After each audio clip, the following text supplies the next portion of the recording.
about the Polar Team Pro. So essentially what it is a really souped up Fitbit, if you want to think of it that way. So it has a GPS tracking, it does your heart rate, it does intensity, and they have over 40 years of experience. The Atlanta Falcons have actually been using it for 10 years and they swear by it. And they're one of the teams that have been able to successfully evaluate and plan out their trainings to make sure that their players are getting the best from their workouts.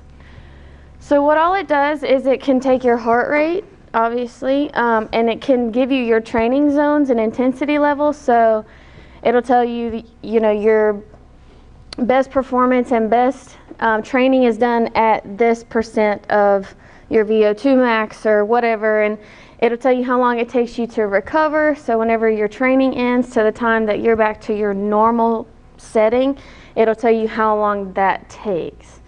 So there's some different things they sell. The first 3 things are watches, and they're meant for like sport performance.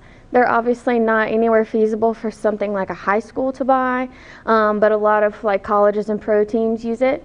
And then the one on the far right and this first one, they actually go on a bike, so they can tell how far you've gone, where you're going, and it still can do your heart rate and stuff because it'll attach to the watch.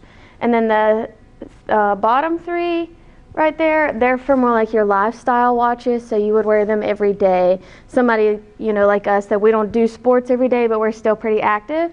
And then the bottom one is actually like a scale that can sync to the watch, and it can keep up with your weight and all that good stuff. So it's actually pretty popular outside of the high school setting. Obviously, there's just some pretty well-known people: Auburn, Alabama, Baylor, FSU. And then you've even got NFL teams, NBA teams, hockey league. So it's pretty reputable at this point. Just pretty impressive people. So what does it do for athletic training? We all have that coach that is like, oh yeah, it's 105 degrees outside and he just ran 500 yards. He's fine, like he can keep going. This gives like actual numbers for you to give him, be like, he has to be in this range. Like if he's outside of this, he's not getting his best performance in training, and it's detrimental to him. You're going to end up harming him. So it gives an actual number, and parents can also see it. You can tell them, when you get home, you can sync this to your phone or to your iPad, and you can look and see where your child is and make sure that they're in the range that they need to be in. And it can also, in our sense, avoid heat exhaustion, heat stroke, all the heat illnesses, because we can say, okay, he's overtraining at this point. He needs to go sit down. He needs to take a break and to have some water.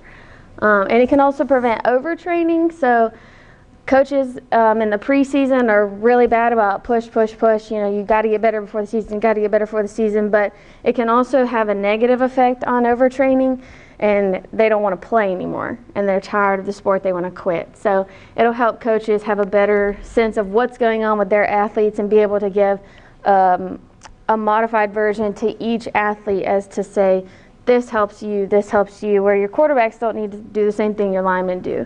So it can give a personalized training to each athlete. That's all.